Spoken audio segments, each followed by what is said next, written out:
Hi and welcome back to my series Folklore Deep Dive. This series in which we take one subject within folklore and explore it for one full month.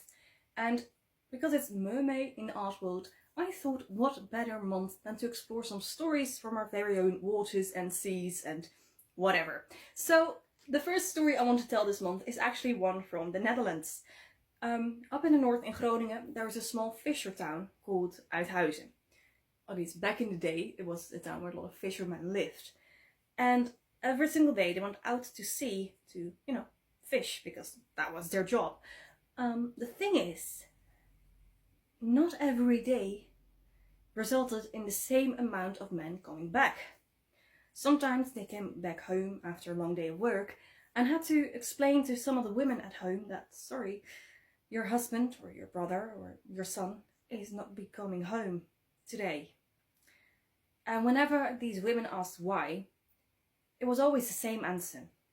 The mermaids got them. Because in the Waddenzee, the sea between the Netherlands and the North Sea, there were mermaids. And it was a very shallow sea.